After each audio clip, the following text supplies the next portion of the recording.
Welcome, dreamers. Tonight, we journey back through the mists of deep time, traveling more than 230 million years into the past, to a moment when the Earth was still recovering from the greatest catastrophe it had ever known. We're going to witness something extraordinary, something that would change the course of life on our planet forever. We're going to observe the very first day of the dinosaurs. Close your eyes now and let your breathing slow. Feel yourself drifting backward through time, past yesterday, past last year, past centuries and millennia. We're traveling much, much further than that. We're going back before humans walked the earth, before woolly mammoths trumpeted across ice age plains, before whales swam ancient seas. We're going all the way back to the Triassic period, to an age when the world looked nothing like it does today. The world after the Great Dying. Our journey begins not with dinosaurs, but with emptiness. To understand the first day of the dinosaurs, we must first understand what came before them, what made their emergence possible. We must witness the aftermath of what scientists call the Permian-Triassic extinction event, though it's known by a more haunting name, the Great Dying. Imagine, if you will, a planet in crisis. About 252 million years ago, something catastrophic happened to Earth. In what is now Siberia, massive volcanic eruptions began. These weren't ordinary eruptions. They continued for thousands upon thousands of years, releasing more than 100,000 billion metric tons of carbon dioxide into the atmosphere. The eruptions were so immense, so prolonged, that they fundamentally changed the planet's climate and chemistry. The carbon dioxide trapped heat in the atmosphere, creating a greenhouse effect of devastating proportions. Global temperatures rose by as much as 10 degrees. The oceans, absorbing much of this carbon dioxide, became more acidic. Their waters grew warmer and depleted of oxygen. In the seas, where life had flourished for hundreds of millions of years, creatures began to suffocate. The warming waters could no longer hold enough oxygen to sustain them. On land, the story was equally grim. The volcanic eruptions released sulfur dioxide, creating acid rain that fell across the continents. The ash and soot blocked sunlight, and plants began to die. As the plants disappeared, the food chains that depended on them collapsed. Herbivores starved, and then the predators that hunted them starved as well. It happened relatively quickly by geological standards, perhaps within just tens of thousands of years, maybe even less. When the dust finally settled, life on Earth had been reduced to a shadow of what it once was. More than 95% of marine species had vanished on land. Around 70% of vertebrate species were gone. Nearly all the trees had died.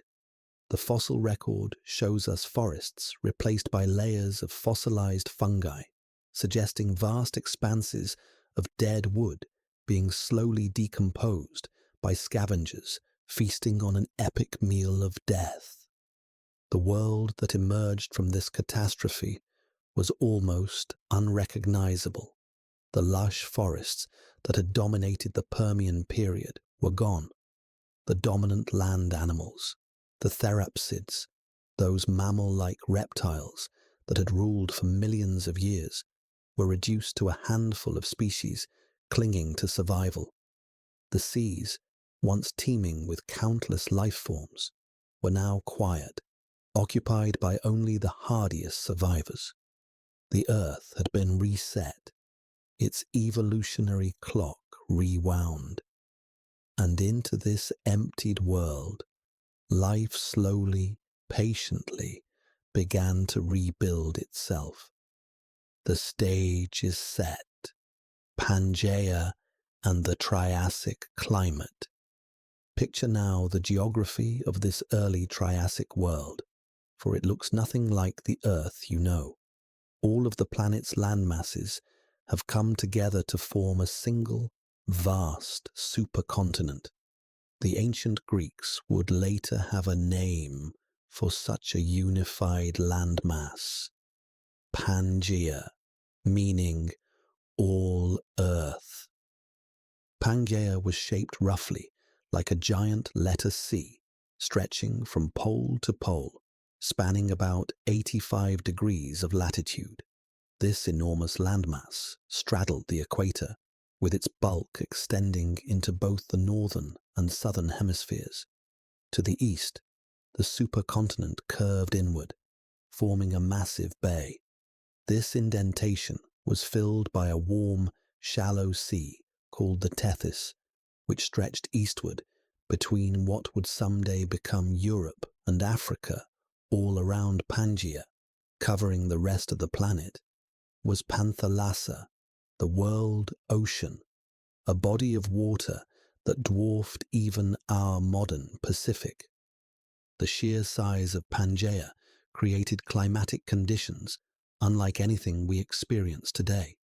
The interior of the supercontinent was thousands of miles from any moderating ocean influence. Here, temperatures swung to extremes. Summers were scorchingly hot, with temperatures that would have been unbearable to most modern animals. Winters brought surprising cold, even in regions near the equator. The temperature differences between day and night were dramatic. This was a world of harsh continental climates, where only the most adaptable creatures could thrive. Much of Pangaea's vast interior was desert. Without nearby oceans to provide moisture, these central regions baked under the relentless sun. The rocks that formed during this time tell us the story. Their red sandstones and evaporites, the signatures of hot, arid conditions. Imagine endless expanses of rust-colored dunes stretching to every horizon, where the heat shimmered in waves and water was the most precious resource. These were some of the most extensive desert systems in Earth's entire geological history. But not all of Pangaea was desert. The climate was more nuanced, more variable than that. Near the coasts, especially along the shores of the Tethys Sea, conditions were quite different. Here, the influence of the ocean created a monsoon climate. For much of the year, these coastal regions might be relatively dry, but then the seasons would shift. The extreme heat of Pangaea's interior would create powerful pressure systems, drawing moisture from the surrounding seas. When the rains came, they came with fury, drenching the landscape in torrential downpours. Remarkably, even the polar regions of this ancient world were free of ice, unlike today, where massive ice sheets cover Antarctica and Greenland. The Triassic poles were relatively temperate. Fossil evidence suggests that forests grew in these high latitudes, watered by more regular rainfall than the interior regions received. Amphibians and reptiles, creatures that modern climate science tells us should struggle in cold conditions, thrived near the poles. This was truly a world without winter as we know it, a planet running hotter than ours, still recovering from the greenhouse effect that had accompanied the Great Dying. The vegetation of this early Triassic landscape reflected these harsh conditions. The great coal swamp forests of earlier ages were gone, victims of the mass extinction. In their place grew plants better suited to the new climate. The higher latitudes and coastal regions supported forests of conifers, distant relatives of modern pines and firs. These were mixed with cycads, palm-like plants with tough, waxy leaves that could resist desiccation. Ginkgos, those living fossils that still grace our city streets, were already ancient by this time, their fan-shaped leaves rustling in the prehistoric breeze. In the understory of these forests grew ferns of many varieties. Tree ferns reached impressive heights, their fronds unfurling above the forest floor beneath them. Smaller ferns carpeted the ground wherever moisture permitted. Horsetails, relatives of modern equisetum, colonized riverbanks and disturbed soils, much as their descendants do today. In the driest regions, specialized plants adapted to survive with minimal water dominated the landscape. But what of animals? What creatures moved through these Triassic forests and deserts? What populated these rivers and coastlines? To answer that, we need to meet the survivors, the groups that made it through the Great Dying and were now inheriting this renewed Earth. The survivors. A world dominated by not dinosaurs. In the early Triassic period, dinosaurs didn't exist yet. The animals that dominated this recovering world were the remnants of older lineages, creatures that had barely survived the extinction, but were now beginning to diversify and flourish once more. The most common land animal in the early Triassic was a creature called Lystrosaurus. Picture an animal roughly the size of a pig, with a barrel-shaped body, short legs, and a distinctive horny beak. Lystrosaurus was a dicynodont, one of the therapsids, those mammal-like reptiles that had ruled the Permian but had been decimated by the extinction. This herbivorous creature had two prominent tusks, which gave the dicynodonts their name. Two dog teeth. Lystrosaurus was remarkably widespread.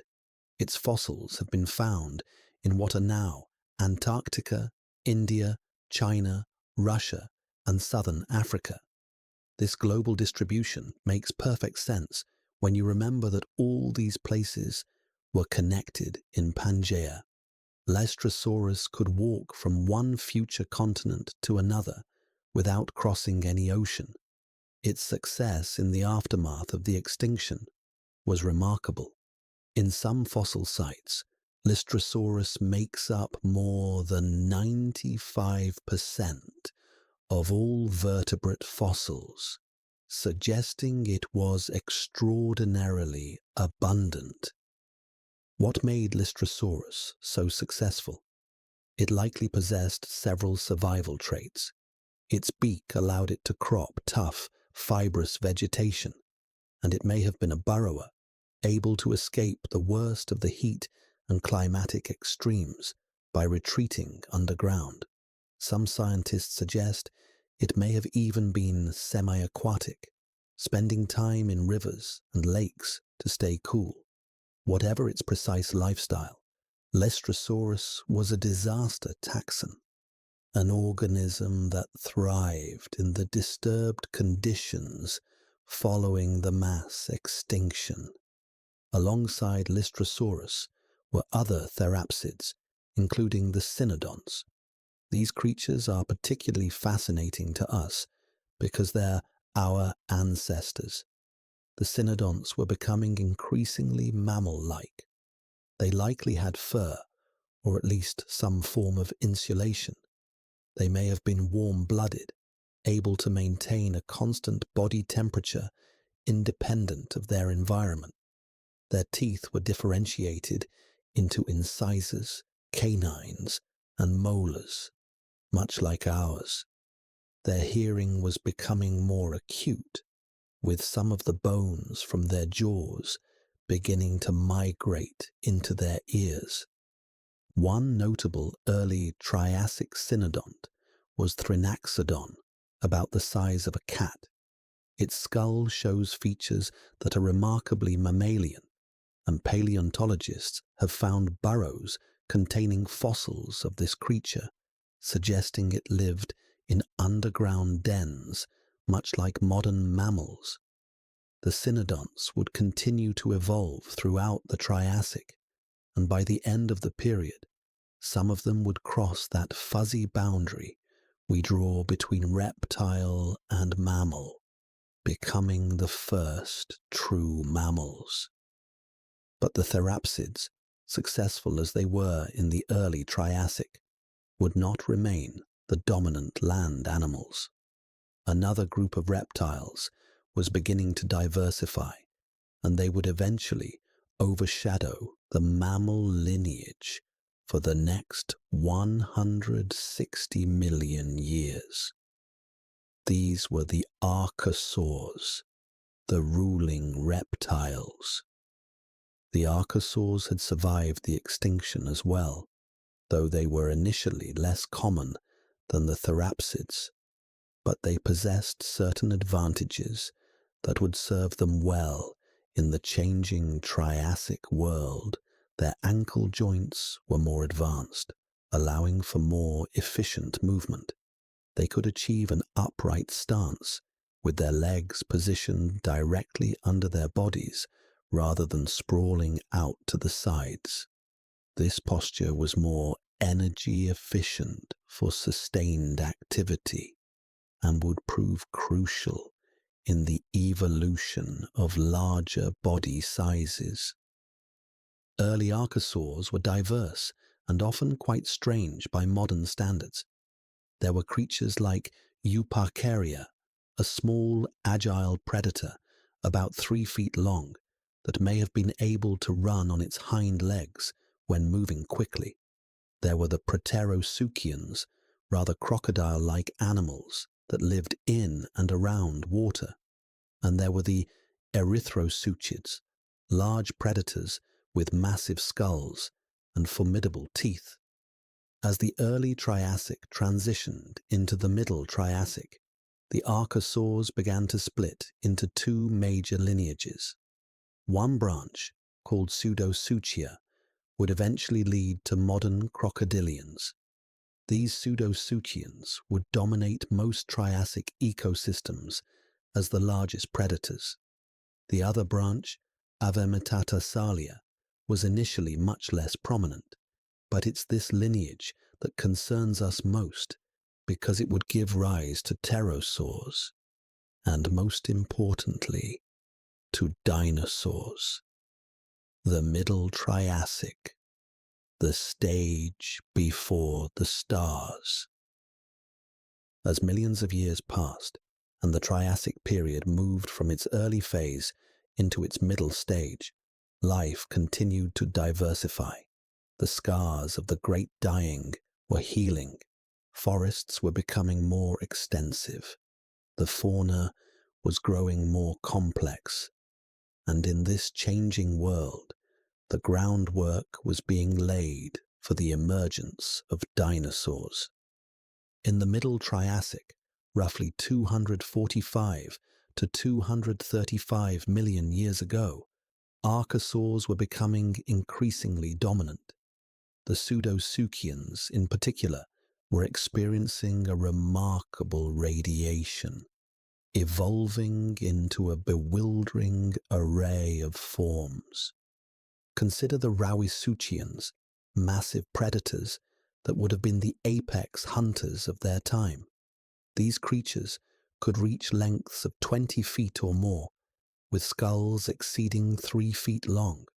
They had powerful jaws filled with serrated teeth, perfect for slicing through flesh. Some Rauisuchians, like Saurosuchus, walked on 4 legs with an upright or semi-upright posture. They would have been ambush predators, likely lurking near water sources where prey animals came to drink. Then there were the Aetosaurs, which looked like prehistoric armadillos. These herbivorous archosaurs were covered in thick, bony plates that protected them from predators. They had pig-like snouts, which they probably used to root through soil and vegetation. As the Triassic progressed, etosaurs would become very successful, with numerous species spreading across Pangaea. The phytosaurs, another pseudosuchian group, were remarkably crocodile-like in appearance and lifestyle, though they evolved these features completely independently. They had long snouts filled with sharp teeth, and they hunted fish and other prey in rivers and along coastlines. The similarity between phytosaurs and true crocodilians is a beautiful example of convergent evolution. When faced with similar environmental pressures, unrelated animals can evolve similar solutions. But what about the other branch of archosaurs, the avimetatarsalians? They were present but less conspicuous. There were small, lightly built creatures like Lagopithecus and Lagosicus, which were only a foot or two in length. These animals were bipedal, running on their hind legs, with their forelimbs free for grasping. They were agile, quick-moving insectivores or small prey hunters. They weren't particularly numerous or dominant, but they represented something important.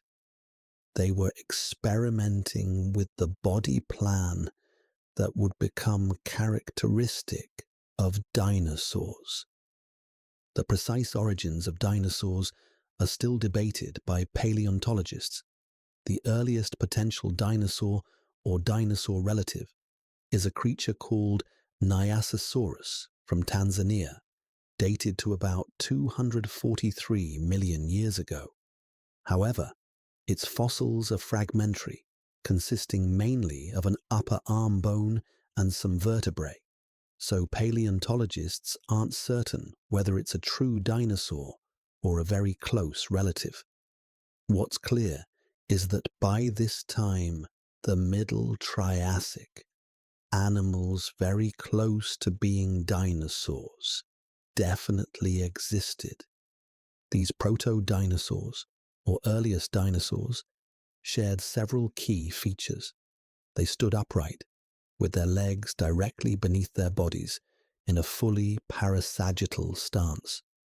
Their ankles had a specific structure that allowed their feet to move in only one plane, swinging forward and backward, but not twisting side to side. They had a perforated acetabulum, meaning the hip socket had an opening in it, rather than being a solid cup of bone. Their hands were becoming specialized for grasping rather than walking, and they were bipedal, or at least capable of bipedality, even if they sometimes moved on all fours. What were these features for? Why would they be advantageous? The upright stance and specialized ankles made these animals efficient runners. They could move quickly and with endurance, which is useful both for chasing prey and for escaping predators. The grasping hands allowed them to catch and hold prey, or perhaps to climb. The bipedal stance freed the forelimbs from locomotion, allowing them to evolve for other purposes. These adaptations, combined with other features like hollow bones that reduced weight without sacrificing strength, were preparing the stage for the emergence of one of evolution's greatest success stories. But dinosaurs, when they did appear, didn't immediately take over the world. That's a common misconception. The first dinosaurs were not the dominant animals of their time. They were relatively small, relatively uncommon, and they lived in the shadow of their archosaurian cousins, those pseudosuchian predators that ruled the Triassic. The age of dinosaurs wouldn't truly begin until these dominant groups were removed from the scene by another mass extinction at the end of the Triassic period. For now, in the late Triassic, as we approach the first day of the dinosaurs, they were just another group of animals trying to survive in a competitive world. The Ishigualasto Formation, Window to the Dawn. To witness the first day of dinosaurs, we need to visit a very specific place and time. Let's travel now to what is currently northwestern Argentina, to a region called the Ishigualasto Basin. But we're not visiting the modern desert badlands that exist there today. We're traveling back 231 to 230 million years ago, to the late Triassic, to a time when this region was a lush river valley. The Ishigualasto Formation is one of the most important fossil sites in the world for understanding early dinosaur evolution. The rocks here preserve a snapshot of life from the Carnian stage of the late Triassic, and they've yielded some of the earliest known dinosaurs. When paleontologists study the Ishigualasto fossils, they're looking through a window at the very dawn of the age of dinosaurs. Imagine the landscape of late Triassic Ishigualasto. This is not the dry interior of Pangaea, but a more hospitable region. Closer to the western coast, volcanic mountains rise in the distance, occasionally erupting and sending ash across the landscape. These eruptions are actually fortunate for paleontologists because the ash layers provide precise dates for the rocks, allowing scientists to determine exactly when these creatures lived. The region is crossed by numerous river channels. These waterways flood regularly, following the seasonal monsoon rains that sweep in from the coast. During the wet season, the rivers swell, overflowing their banks and depositing layers of sediment across the floodplains. It's these flood deposits that will eventually entomb and preserve the bones of creatures that died here, creating the fossils that paleontologists will discover millions of years in the future. The climate here is warm and humid, though subject to strong seasonal variations. For part of the year, rain falls abundantly and the vegetation flourishes. Then comes the dry season, when rainfall becomes scarce and the landscape dries out. This seasonality creates a dynamic environment where both plants and animals must adapt to changing conditions. The forests of Ishigualasto are dominated by conifers, towering trees that can reach 90 feet or more in height. These are primitive conifers, quite different from modern pines and firs, belonging to groups like the Voltziaceae. Their branches spread wide, creating a canopy that dapples the forest floor with sunlight and shadow. Below the conifers grow tree ferns, their fronds unfurling in moist, shaded areas.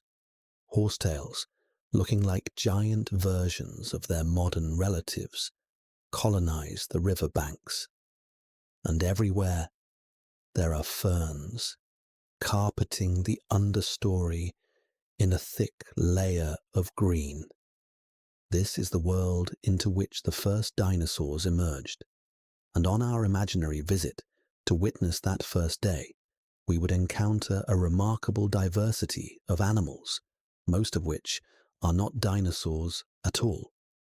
For the dinosaurs, even here in one of their earliest known habitats, are still relatively uncommon, making up only about 6% of the vertebrate fossils found in this formation.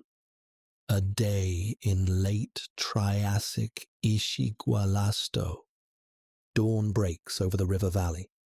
The sun, that same star that will one day warm modern humans, rises over a world that hasn't yet heard the word human.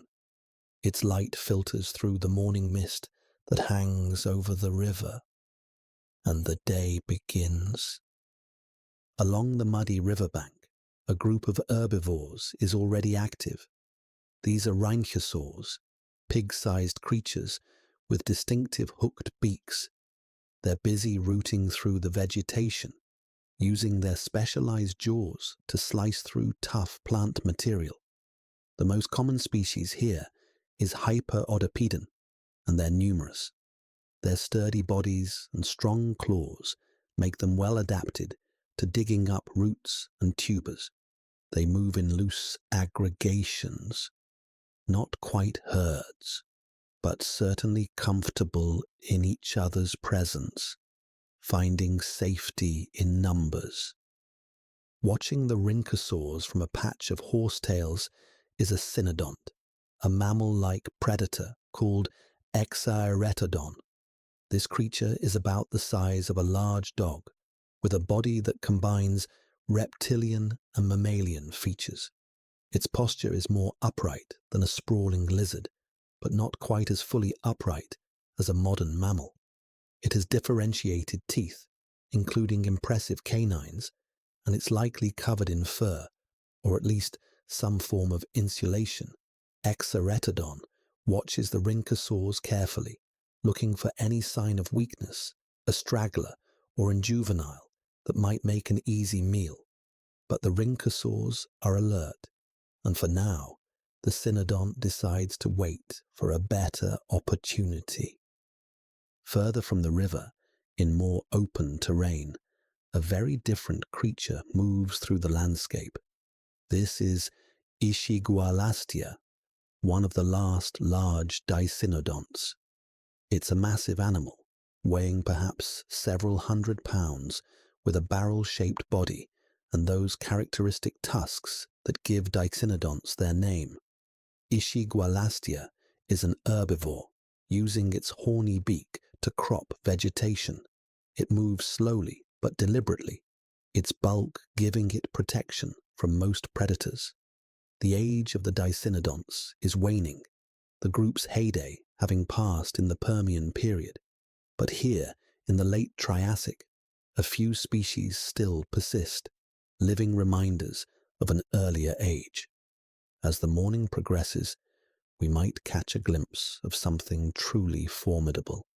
Moving through the shadows of the conifer forest is Sauropods, one of the largest predators in this ecosystem. This enormous pseudosuchian is nearly 20 feet long, with a skull alone measuring 3 feet. It's a Rauisuchian, one of those dominant Archosaurian predators that rule the Triassic. Saurosuchus walks on 4 legs, with an upright or semi-upright posture, its powerful muscles propelling its considerable bulk. When it opens its jaws, they reveal rows of sharp, serrated teeth designed for slicing meat. Everything in this forest is potential prey for Sauropods. The rhinoceros, the cynodonts, the dicynodonts, even other predators if it catches them unaware. This is the real king of the late Triassic, not any dinosaur. Near the river, we might observe some of the strangest creatures in this ancient ecosystem.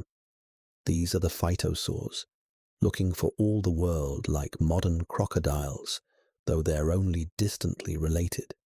One species here is Pseudopalatus, lurking in the shallows, with only its eyes and nostrils above the water. Its long, narrow snout is studded with sharp teeth, perfect for catching fish. It lies perfectly still, waiting for an unwary animal to come too close to the water's edge. Patience is its greatest weapon. There are other creatures too, adding to the diversity of this Triassic landscape. Small reptiles dart through the undergrowth, catching insects. Primitive turtles, some of the earliest members of that ancient lineage, paddle in the quieter backwaters of the river. Flying insects buzz through the air, including early representatives of groups like dragonflies, amphibians, some of them quite large, live both in the water and on land, though they're less diverse than they were before the Permian extinction. And somewhere in this landscape, moving through the undergrowth, or perhaps resting in the shade during the heat of the day, are the first dinosaurs. To find them, we need to look carefully, because they're not the giants that will come later. They're relatively small, relatively rare, and to the casual observer, they might not seem particularly special, but they represent something momentous, the beginning of a lineage that will eventually dominate Earth's terrestrial ecosystems for more than 160 million years. Eoraptor, the dawn thief. Our first dinosaur appears. It's a small creature, no more than 3 feet from snout to tail, probably weighing only about 20 pounds. This is Eoraptor lunensis, whose name means dawn thief of the moon, or dawn plunderer. It was named in 1993 by paleontologist Paul Sereno and his team after they discovered a nearly complete skeleton in the Ishigualasto Formation, and it remains one of the most important dinosaur fossils ever found. Watch as Eoraptor moves through the dappled sunlight of the forest floor. It walks on its hind legs, bipedal, with a digitigrade stance, meaning it moves on its toes rather than flat-footed. Its long tail extends behind it, acting as a counterbalance. The forelimbs are shorter than the hind limbs, only about half their length, and they end in hands with 5 digits. However, only 3 of those fingers are truly functional, ending in sharp, curved claws. The 4th and 5th digits are much reduced, tiny, probably useless, evolutionary holdovers that will disappear entirely in later dinosaurs. The build of Eoraptor is light and graceful. Its bones are hollow, reducing weight without sacrificing strength, an adaptation that will become characteristic of many dinosaur lineages. The femur, the thigh bone, is slightly shorter than the tibia and fibula, the shin bones, a proportion that suggests Eoraptor is a runner, capable of moving quickly when needed. And indeed, as we watch, it suddenly darts forward, those powerful hind legs propelling it in pursuit of something we can't quite see, perhaps a large insect or a small reptile. But Eoraptor is an enigmatic creature, not quite fitting into the categories that paleontologists usually use. Its teeth tell an interesting story.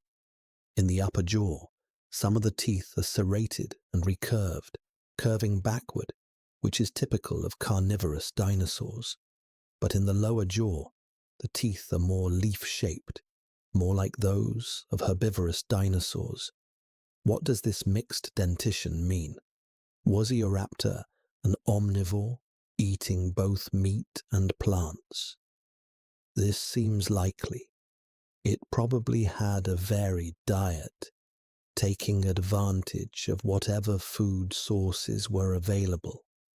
The skull of Eoraptor is relatively large for its body size, with large eye sockets suggesting good vision.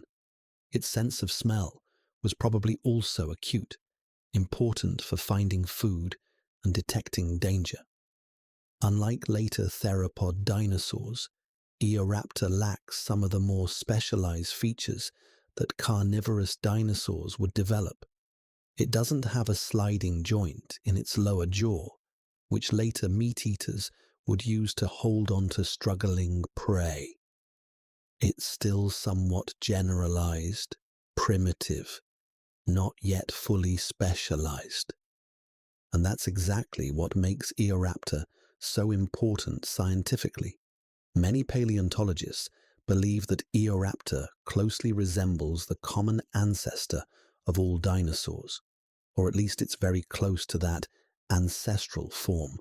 By studying Eoraptor, scientists can understand what the first dinosaurs were like before they diversified into all the various groups we know: the giant sauropods, the fierce theropods, the armored ankylosaurs, the horned ceratopsians.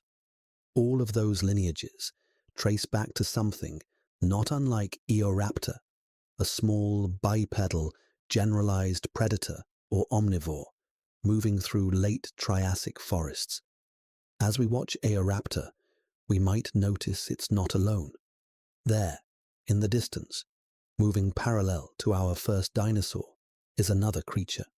This one is larger, maybe 10 feet long, and it too walks on its hind legs.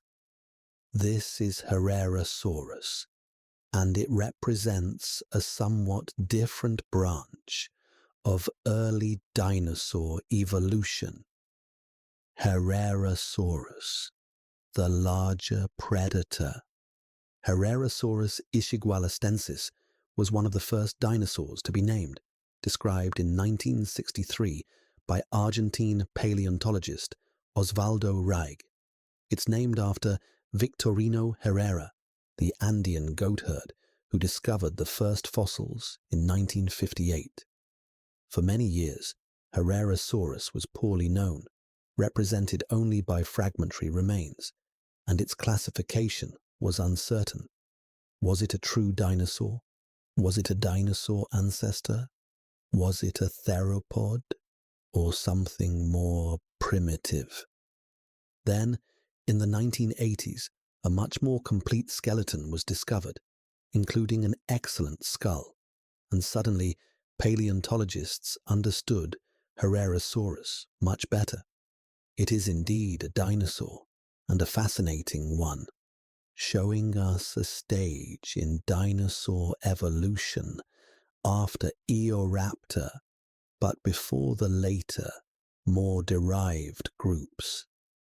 Herrerasaurus is considerably larger than Eoraptor, measuring 10 to 20 feet in length and weighing between 460 and 770 pounds. It's a predator. There's no question about that. Its skull is long and narrow, equipped with powerful jaw muscles. The jaws are lined with serrated teeth, each tooth recurved and blade-like, perfect for slicing through flesh.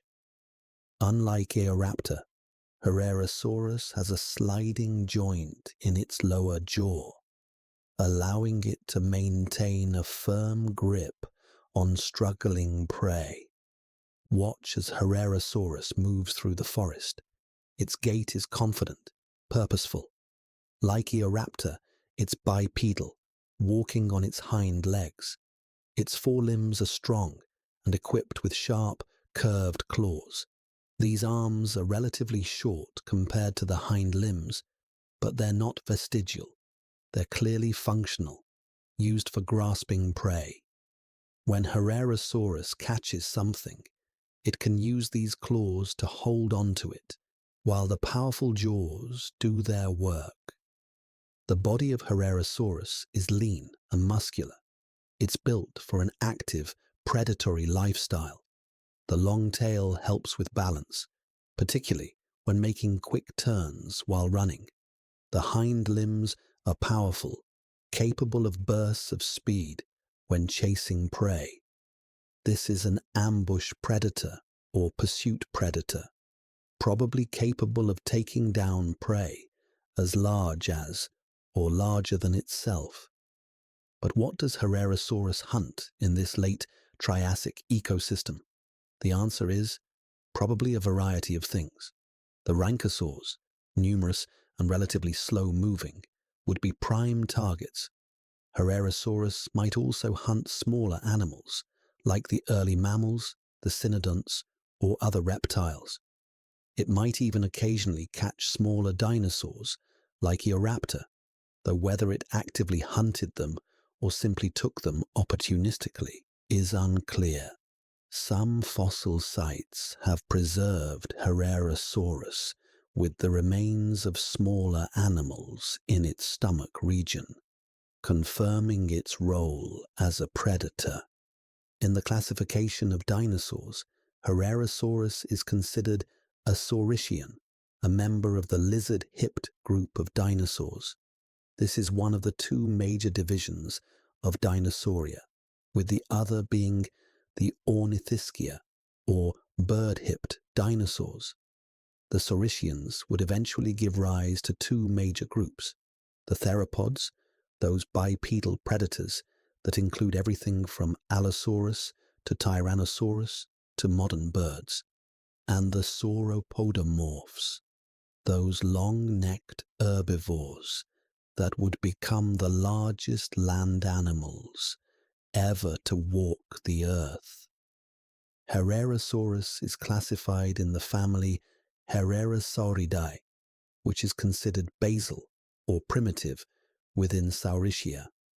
It lacks many of the more derived features that later theropods would evolve, but it shows us the direction that evolution was taking. It's more specialized as a predator than Eoraptor, with its grasping hands, powerful jaws, and meat-slicing teeth. And yet, it retains some primitive features, like having only two vertebrae connecting to its pelvis rather than the three that later dinosaurs would have. For many years, Herrerasaurus was thought to possibly be the most common dinosaur in the Ishigualasto formation. However, subsequent studies have shown that while it's present and not particularly rare, it's not overwhelmingly common either.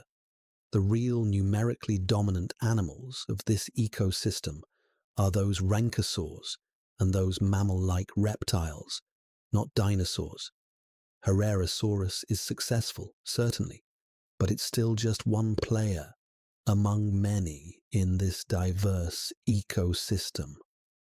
As we continue to observe the late Triassic landscape of Ishigualasto, we might encounter other early dinosaurs. There's Sanjuansaurus, another Herrerasaurid similar to Herrerasaurus. There are early sauropodomorphs, the group that would eventually produce giants, though in the late Triassic they're still relatively small. Species like Panphagia and Chromogysaurus show us the beginning of the herbivorous dinosaur lineage, with teeth adapted for eating plants and bodies that would eventually grow to enormous sizes. But perhaps the most important thing to understand about these first dinosaurs is that they were not dominant. They were not the rulers of their world. That role belonged to other archosaurs, those pseudosuchians like Saurosuchus. The first dinosaurs were bit players in a drama dominated by others. They were small, they were relatively uncommon, and by all appearances, they were not particularly special. If you could transport a paleontologist back to the late Triassic and ask them which group of animals would dominate the next 160 million years, it seems unlikely they would pick the dinosaurs. The smart money would be on those successful Rauisuchians, or perhaps on the diverse Cynodonts, or maybe on some other group entirely. The evolutionary innovations. So what made dinosaurs special if they weren't immediately dominant? What allowed them to eventually overshadow their competitors? The answer lies in a suite of evolutionary innovations, adaptations that initially gave them modest advantages, but would eventually prove decisive. First, there's that upright posture we've mentioned. Dinosaurs held their legs directly beneath their bodies, with their feet positioned under their center of mass in what scientists call a parasagittal stance. This might not sound revolutionary, but it was. Most other reptiles of the time had a sprawling posture, with their legs extending out to the sides of their bodies. Even the successful pseudosuchians had only a semi-erect posture, holding their legs partially beneath them when moving quickly, but reverting to a sprawling stance when moving slowly. The advantages of an upright posture are manifold. When legs are held directly beneath the body, they function like pillars supporting a building, transmitting weight downward efficiently. This reduces the muscular effort required to support the body, making movement less energetically expensive. The muscles don't have to work as hard to hold the animal up, so they can be dedicated to propulsion instead. This means dinosaurs could move more efficiently than their sprawling competitors, traveling farther for the same energy cost, or moving faster when necessary. An upright stance also allows for more efficient breathing during movement. When a reptile with a sprawling posture runs, its body bends from side to side with each stride. This lateral flexion compresses the lungs alternately on each side, making it difficult to breathe while running. It's called carrier's constraint, named after the biologist who identified it. Crocodiles today experience this limitation. They can sprint quickly in short bursts, but they cannot breathe while running and must stop to catch their breath. Dinosaurs, with their upright stance, didn't have this problem. Their bodies remained relatively rigid during locomotion, allowing their lungs to function continuously, even while running. This meant they could sustain activity for much longer periods. They could chase prey or flee from predators without becoming winded as quickly. This is a significant advantage in an active lifestyle, whether you're a predator needing to pursue prey or a herbivore needing to escape danger. The upright posture also demands precise balance and a rapidly functioning neuromuscular system. You can't stand on two legs with your center of mass balanced over relatively small feet without sophisticated neural control. This suggests that even the earliest dinosaurs had well-developed nervous systems, capable of processing sensory information quickly and coordinating muscle contractions with precision. This neural sophistication would serve them well in many aspects of life, from hunting to social interaction to navigating complex environments. Another key innovation was bipedalism. While not all dinosaurs remained bipedal, the earliest members of the group were habitual two-legged walkers. This freed their forelimbs from the demands of locomotion, allowing them to evolve for other purposes. Eoraptor and Herrerasaurus could use their hands for grasping prey, holding on to struggling animals, while their jaws did the killing. Later dinosaurs would evolve forelimbs adapted for all sorts of functions, manipulating objects, grasping tree branches, displaying two mates, caring for young. This versatility gave dinosaurs evolutionary flexibility that would serve them well over millions of years. The skeleton of early dinosaurs also featured hollow bones. These weren't completely hollow, like straws, but rather had internal struts and supports that maintained strength while reducing weight. This pneumaticity, as it's called, made dinosaurs lighter than solid-boned animals of the same size. Being lighter meant they needed less energy to move, could accelerate more quickly, could jump higher. For relatively small animals, like the first dinosaurs, This was particularly advantageous. They could be nimble, quick, agile, in ways that heavier animals couldn't match. There's also evidence suggesting that dinosaurs may have had a more advanced metabolism than many of their competitors. This is still debated, and the situation was probably complex, with different dinosaur groups having different metabolic strategies. But there are several lines of evidence suggesting at least some early dinosaurs were endothermic, or at least had elevated metabolic rates compared to typical reptiles. Their upright stance, as we've discussed, demands more constant activity and better thermoregulation than a sprawling posture. The fine bone structure of some early dinosaurs, with evidence of rapid growth, suggests they grew faster than typical reptiles, which would require a higher metabolic rate. The presence of air sacs in the lungs of Saurischian dinosaurs, similar to those in modern birds, suggests an efficient respiratory system capable of supporting high activity levels.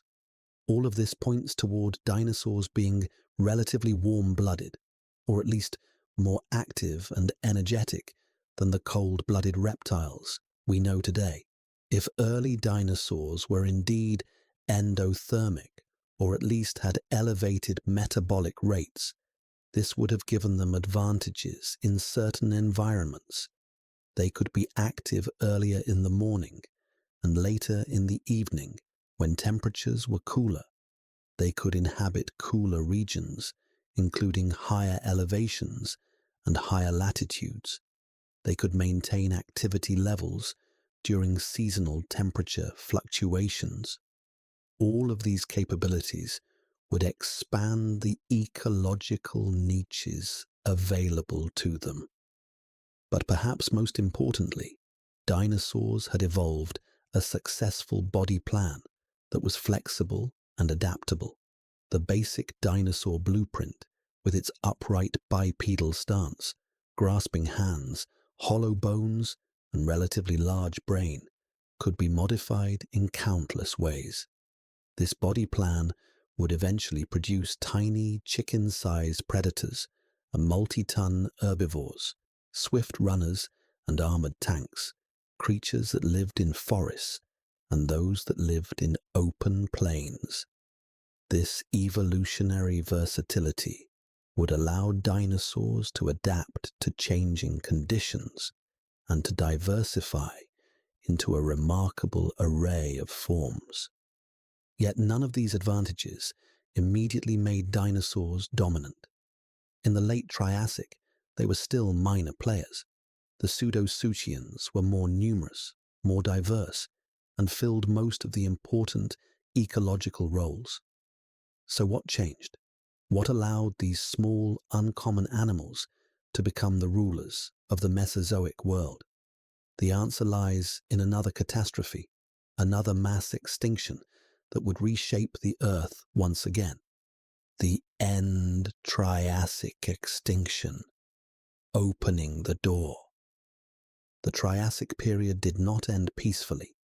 About 201 million years ago, approximately 30 million years after the first dinosaurs appeared, the Earth experienced another mass extinction event. This was not as severe as the Great Dying that had ended the Permian, but it was still catastrophic, killing off about 76% of all species and 20% of all taxonomic families. The cause, as with many mass extinctions, appears to have been massive volcanic activity. As the supercontinent Pangaea began to slowly rift apart, enormous volcanic eruptions occurred in what's called the Central Atlantic Magmatic Province, or CAMP. This volcanic system eventually covered more than 4 million square miles, spanning what would become eastern North America, western Africa, northern South America, and southern Europe. The eruptions released more than 2 million cubic kilometers of lava and injected massive amounts of carbon dioxide, sulfur dioxide, and other gases into the atmosphere. The carbon dioxide created intense global warming. Temperatures rose dramatically across the planet. The oceans absorbed much of the carbon dioxide, becoming more acidic, which devastated marine life. Coral reefs suffered massive die-offs. Many groups of marine reptiles went extinct. Ammonites, those spiral-shelled cephalopods that had been so diverse, were reduced to a single family conodonts, those eel-like animals that had existed for hundreds of millions of years, disappeared completely from the fossil record. On land, the extinction was selective but devastating for certain groups. The large temnospondyle amphibians, which had survived the Permian extinction, were reduced to a handful of species and would never recover their former diversity. Most of them went extinct at the end of the Triassic. The various groups of non-dinosaur archosaurs that had dominated the Triassic were hit particularly hard. Phytosaurs, those crocodile-like animals that had been so successful in rivers and lakes, disappeared entirely. Etosaurs, those armored herbivores, went extinct. Most importantly, the Rauisuchians, those massive predators that had been the apex hunters of the Triassic, vanished. Saurosuchus and its relatives left no descendants. The cynodonts, those mammal-like reptiles that had been increasingly mammalian, survived, though many species were lost. The survivors would continue to evolve, and within a few million years, the first true mammals would emerge. But they would remain small, mostly nocturnal, living in the shadows for the next 135 million years. And what of the dinosaurs? They survived. Not all species made it through. Some lineages went extinct. But as a group, dinosaurs weathered the end Triassic extinction relatively well. The basic dinosaur body plan, with all those evolutionary innovations we've discussed, proved resilient to the changing conditions. Why did dinosaurs survive when so many other groups perished? This is still debated, but several factors likely contributed. Their upright posture and efficient locomotion meant they could range widely, potentially allowing them to find food and suitable habitat even as conditions changed. Their possible endothermy, or elevated metabolism, might have helped them cope with temperature fluctuations caused by volcanic gases and ash-blocking sunlight.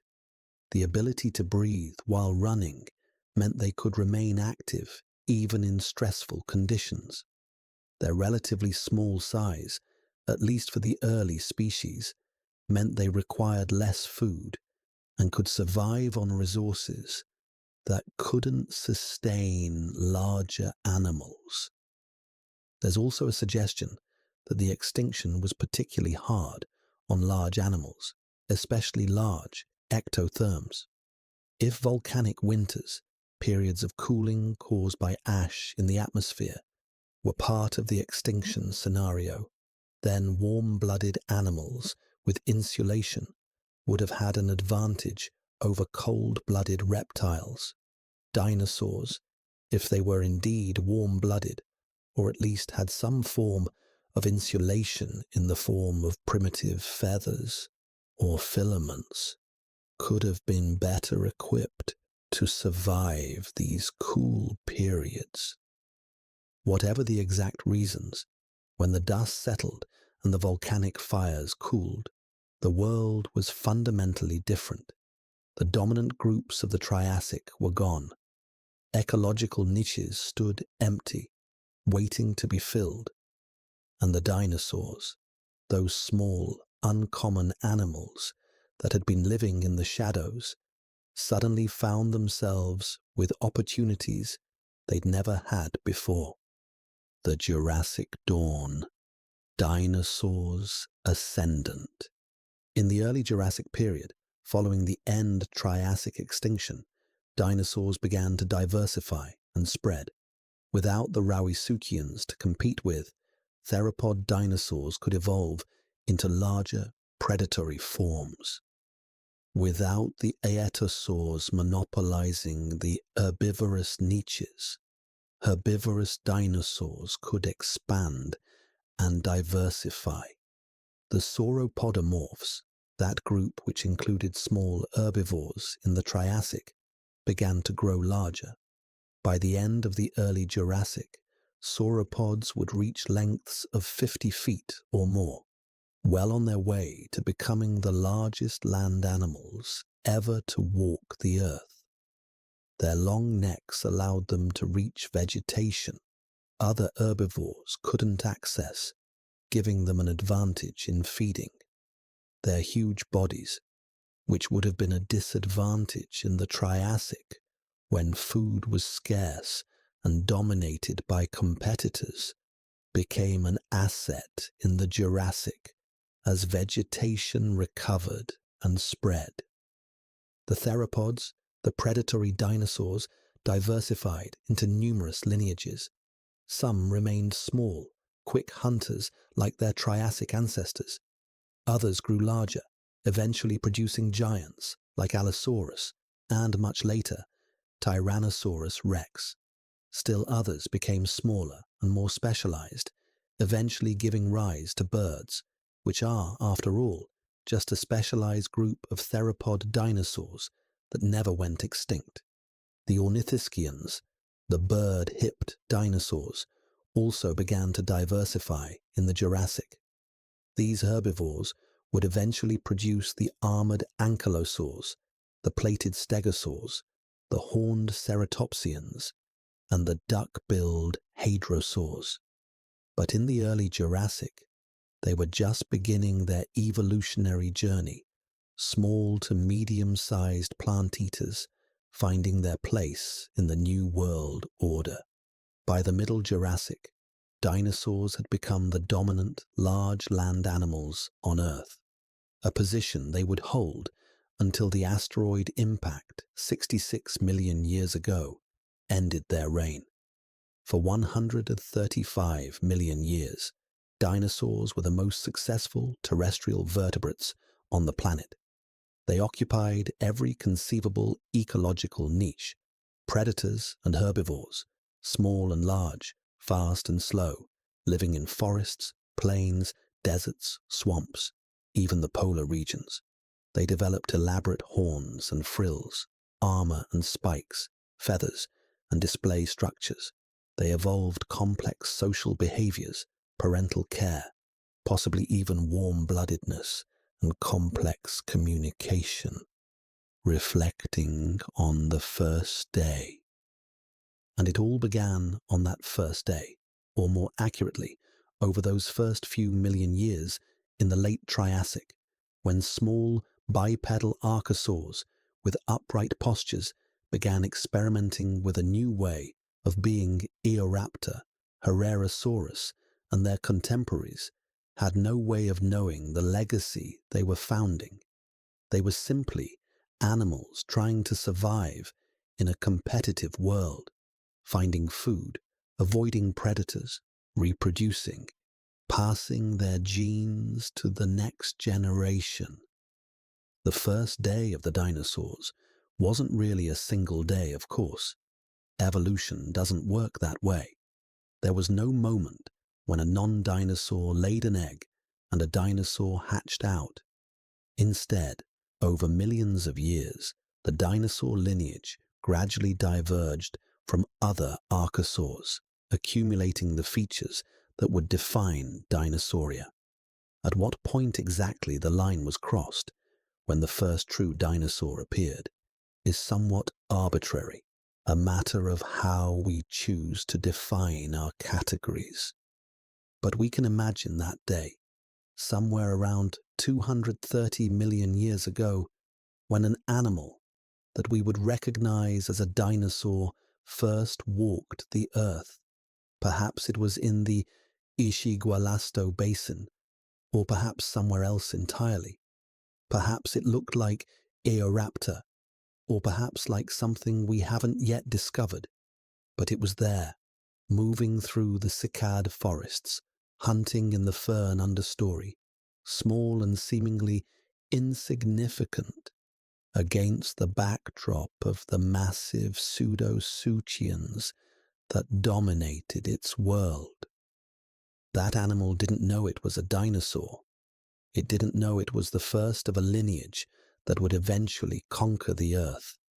It was simply trying to survive another day in the late Triassic. It was looking for food, perhaps a large insect scuttling through the leaf litter, or a small cynodont that had made the mistake of coming too close. It was watching for predators, those Rauisuchians that would view it as nothing more than a snack. It was navigating the complex social landscape of its species, perhaps looking for a mate, perhaps defending a territory, perhaps caring for young. And as it went about its business, it was unknowingly participating in one of evolution's great experiments. Its descendants would survive the end Triassic extinction. They would diversify and grow. They would evolve into forms undreamed of by that first small predator. Some would become so large that the ground shook when they walked. Others would become so small they could perch on your finger. Some would develop the power of flight and would survive into the modern world, greeting each dawn with song. The first day of the dinosaurs was, in a sense, also a day much like any other in the late Triassic. The sun rose, as it always had. The rivers flowed to the sea. Plants grew and were eaten.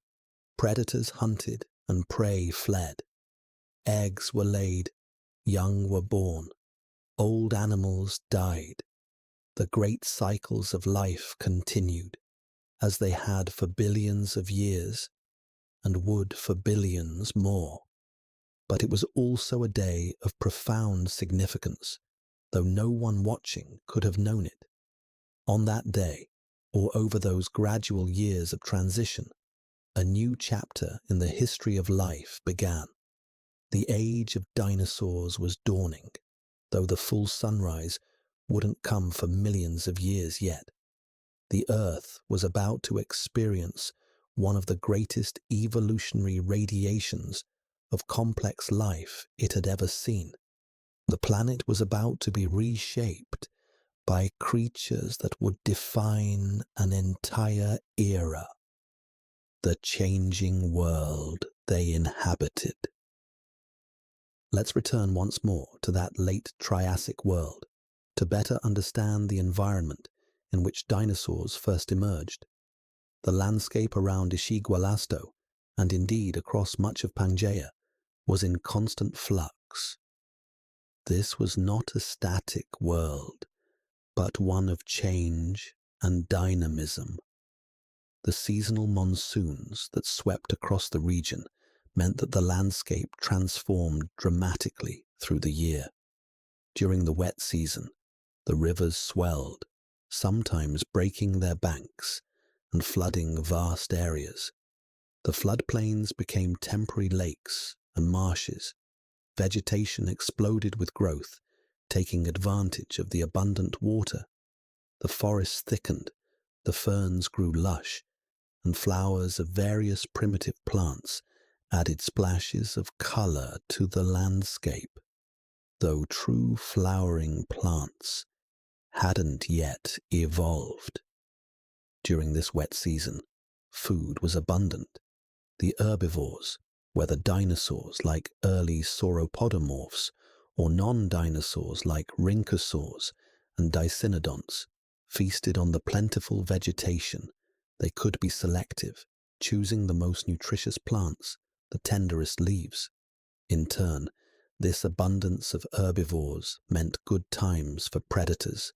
The hunting was easy, prey was numerous and well fed, making them fat and slow. But then the dry season would come, and the character of the land would transform. The rivers would shrink to trickles, or in some areas, dry up entirely. The temporary lakes and marshes would evaporate, leaving behind cracked mud flats. The vegetation would wither and become sparse. Many plants would go dormant, conserving their energy, waiting for the rains to return. During the dry season, survival became much more challenging. Herbivores would have to range widely to find food, and they couldn't afford to be picky, eating whatever vegetation they could find. Water sources became critical, and animals would congregate around the remaining rivers and water holes. This congregation made life easier for predators in one sense, as prey was concentrated in predictable locations, but it also meant increased competition among predators, as many hunters were drawn to the same areas. These seasonal cycles favored animals that were adaptable, that could adjust their behavior and diet as conditions changed. Animals that were too specialized, too dependent on particular foods or conditions, would struggle when those conditions altered. The early dinosaurs, being relatively generalized in their adaptations, may have been well suited to this variable environment. The volcanic activity that periodically affected the region added another layer of unpredictability. When volcanoes erupted, they would send ash raining down across the landscape. This ash would coat the vegetation, making it less palatable or even toxic to herbivores. It would clog rivers and streams, affecting aquatic life. The ash clouds could block sunlight for days or weeks, cooling temperatures and reducing plant growth. Animals had to be resilient, capable of surviving these episodic disturbances. The very geology under the dinosaurs' feet was in motion as well, though on a timescale too slow for any individual animal to perceive. Pangaea was beginning the long, slow process of breaking apart the tectonic forces that would eventually separate the continents were already at work, though it would be tens of millions of years before Pangaea fully fragmented. But even in the late Triassic, rifting was occurring in some regions, creating fault lines and volcanic systems. The Central Atlantic magmatic province, which would eventually contribute to the end Triassic extinction, was the result of this rifting process. The atmosphere itself was different from what we know today. Carbon dioxide levels were higher, perhaps 3 to 6 times higher than pre-industrial levels, which contributed to the warm global climate. Oxygen levels were lower than today, though not dramatically so. These atmospheric differences would have affected how animals breathed and how efficiently they could metabolize. Energy adaptations to this atmospheric composition might have been part of what allowed certain groups, like dinosaurs, to thrive. The day-night cycle, at least, was familiar, though even this was slightly different. In the late Triassic, a day was about 23 hours long, slightly shorter than today. This is because Earth's rotation has been gradually slowing over geological time due to tidal forces, so the dinosaurs experienced about 373 days per year, rather than our 365, with each day being about 23 hours long rather than 24. The moon in the sky would have appeared larger than it does today, as the moon was closer to Earth in the Triassic. It has been gradually receding, moving away from Earth at a rate of about 1.5 inches per year due to those same tidal forces that are slowing Earth's rotation. This closer moon would have created stronger tides and may have influenced animal behavior, particularly for coastal and marine species. The stars overhead told a different story as well. The constellations we know were arranged differently 230 million years ago. Stars move relative to each other over such vast timescales, drifting through the galaxy in their individual orbits. An astronomer from the late Triassic, had such a creature existed, would not have recognized our Big Dipper or Southern Cross. They would have seen their own patterns in the night sky, patterns no human has ever witnessed. Life in the shadow of giants. For those first dinosaurs, life was largely defined by what they were not. They were not the apex predators. That role belonged to the Rauisuchians. They were not the dominant herbivores. That niche was filled by Decinodonts and Rhynchosaurs and various other groups. They were not the most numerous animals, being relatively rare in the fossil record compared to other groups. So what were they? They were opportunists, fitting into niches that the dominant animals either couldn't access or didn't fully exploit. Their small size meant they could hunt prey that was too small to be worth the effort for larger predators. A Rauisuchian like Sauropods couldn't be bothered chasing an insect or a tiny mammal-like creature.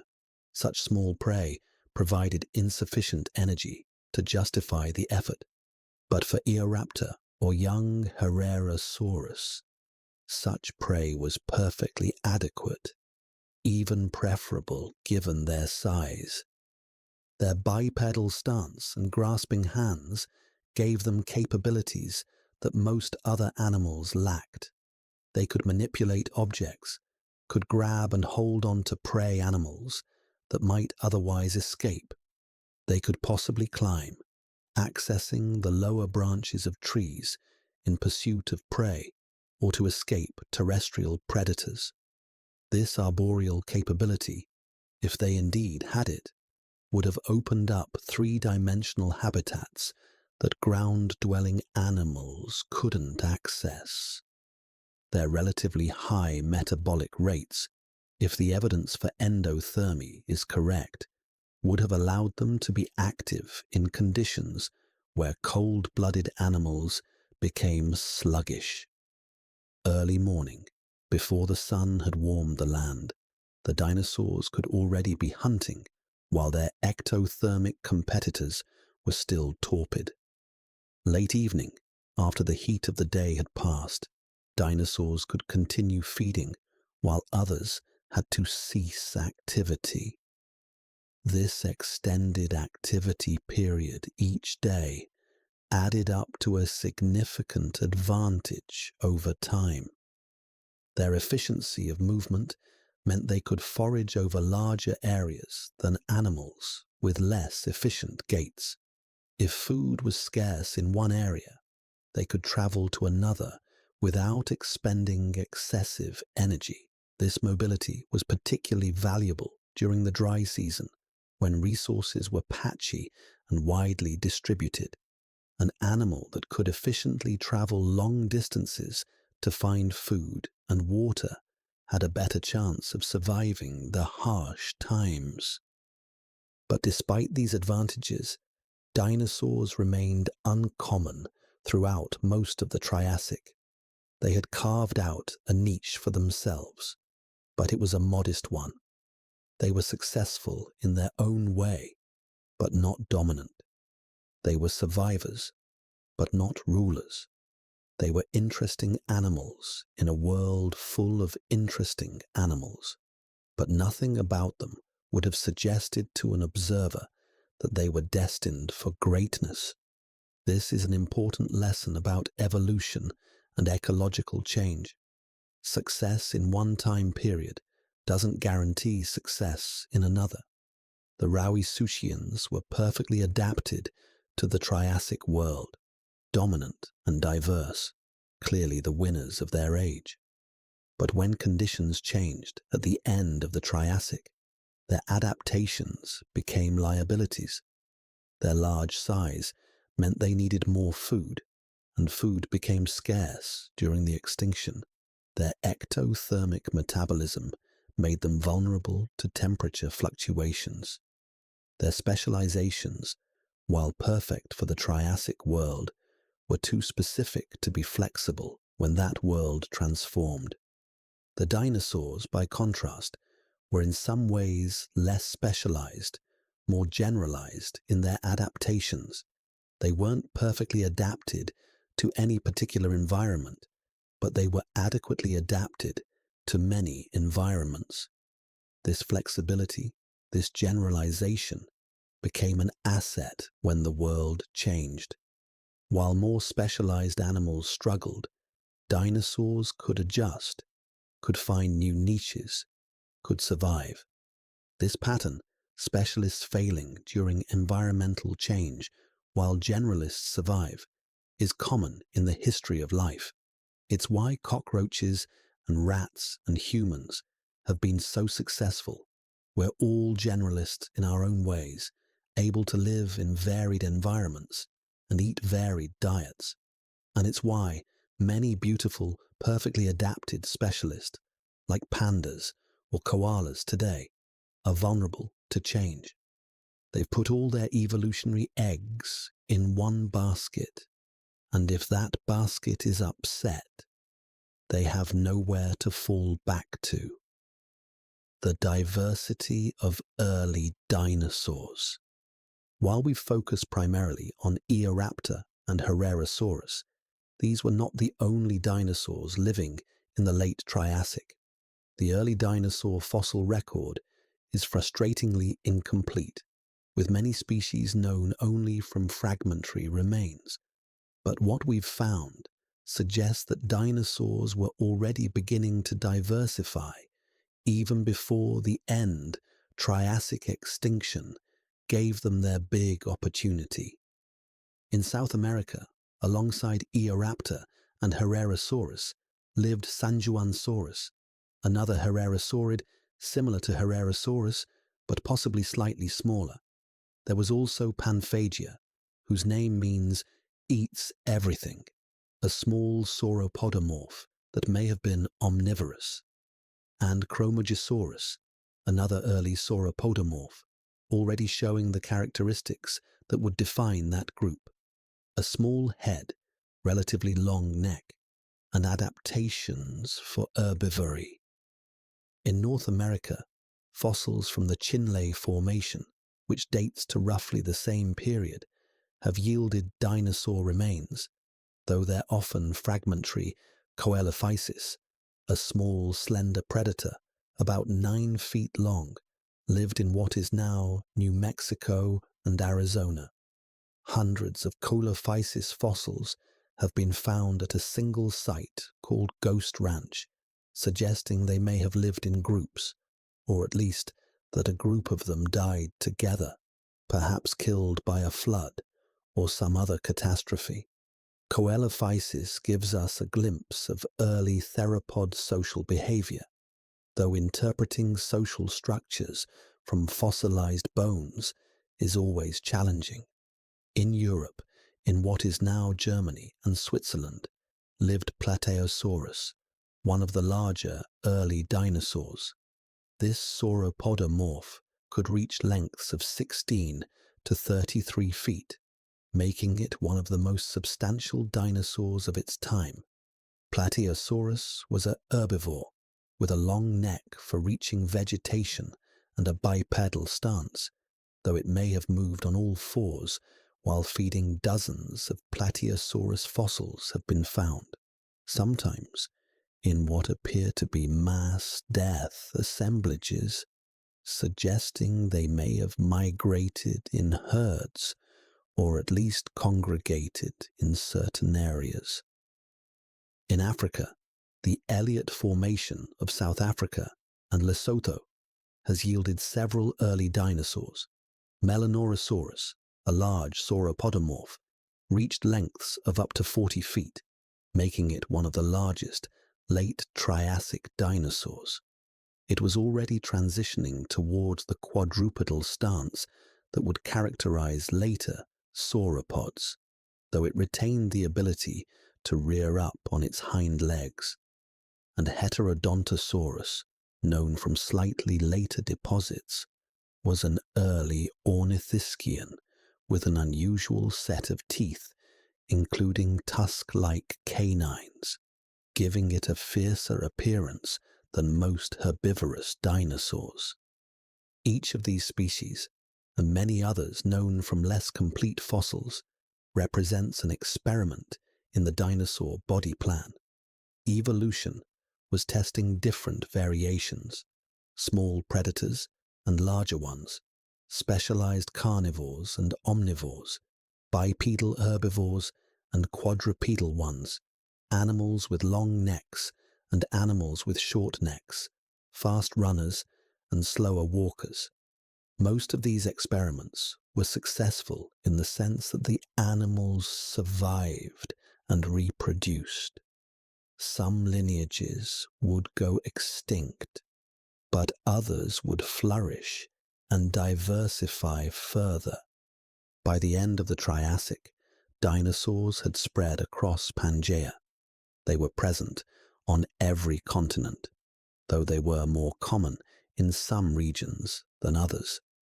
This widespread distribution would serve them well when the end Triassic extinction occurred. Even if dinosaurs were wiped out in one region, populations elsewhere could survive and eventually recolonize the affected areas. This geographic spread provided a buffer against extinction. A philosophical reflection. There's something profoundly moving about contemplating these first dinosaurs. They were, in their own time, unremarkable animals. If we could somehow observe the late Triassic, we would probably pay more attention to the impressive Rauisuchians or the numerous rhynchosaurs. The small bipedal predators and herbivores would seem like minor characters in the drama of Triassic life. Yet from our perspective, knowing what came after, these animals are tremendously significant. They were our window into one of evolution's greatest success stories. They were the humble beginnings of a lineage that would dominate Earth for 160 million years.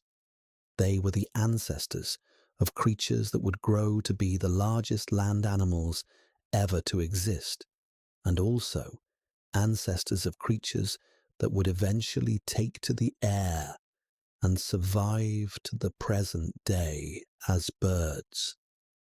This reminds us that significance is often not apparent in the moment. The important developments, the pivotal moments, are usually only recognized in retrospect.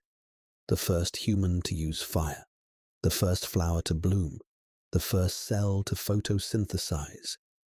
These were probably not dramatic moments. They were small changes, modest innovations that would only reveal their importance over vast expanses of time. It also reminds us of the role of contingency in evolution and in history generally. If the end Triassic extinction had not occurred, dinosaurs might have remained minor members of Mesozoic ecosystems, never achieving dominance. If the extinction had been more severe, killing dinosaurs along with the pseudosuchians, the Mesozoic might have been ruled by mammals or by some other group entirely. The age of dinosaurs was not inevitable. It was the result of a particular sequence of events, each contingent on what came before. This is both humbling and fascinating. We humans are also the product of contingency.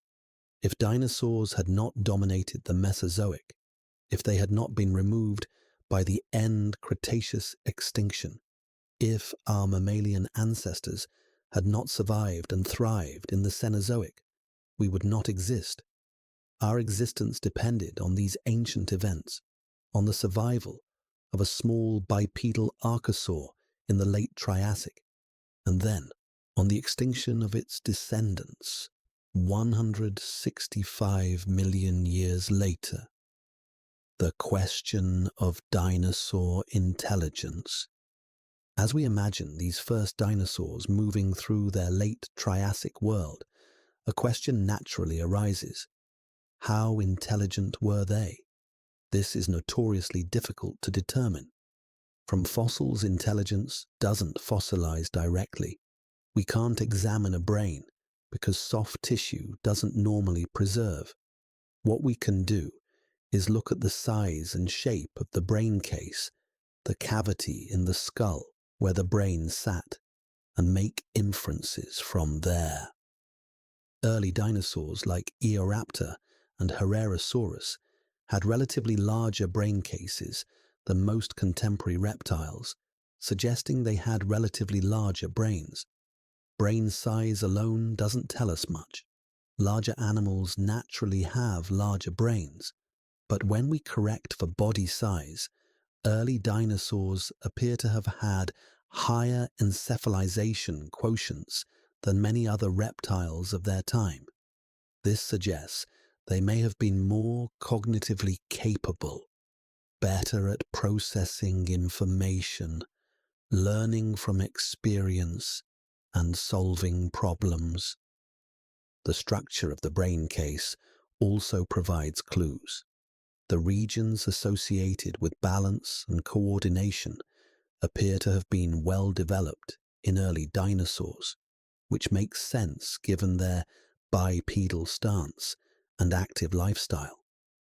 The regions associated with vision seem to have been important as well, with large optic lobes suggesting that dinosaurs relied heavily on sight. This visual acuity would have been useful for both predators tracking prey and herbivores watching for danger. The olfactory regions, those associated with smell, were also reasonably well developed. While not as elaborate as in some later theropods, early dinosaurs appear to have had a decent sense of smell. This would have helped them locate food, whether hunting prey or finding plants, and also detect predators and identify members of their own species. What does this all add up to in terms of behavior? It's speculative, but we can make some educated guesses. Early dinosaurs were probably capable of learning, of remembering locations where food was plentiful or where danger lurked. They might have been able to solve simple problems, like figuring out how to access a food source that required some manipulation. They could probably recognize individual members of their own species, which would be necessary for social behavior, like pair bonding or territorial defense. Were they self-aware? Could they plan for the future? Did they have anything like emotions? These questions push beyond what we can reasonably infer from fossils. Consciousness is difficult enough to study in living animals. Trying to determine whether an extinct animal 230 million years ago had subjective experiences is perhaps impossible, but they were living, thinking creatures in their own right, responding to their environment, making decisions that affected their survival and reproduction. In that sense, They had their own form of intelligence, adapted to their needs and their world. The ecological web. No animal exists in isolation, and the first dinosaurs were embedded in complex ecological networks. To truly understand them, we need to understand their relationships with other organisms in their environment. As predators or omnivores, early dinosaurs like Eoraptor and Herrerasaurus were consumers in the food web.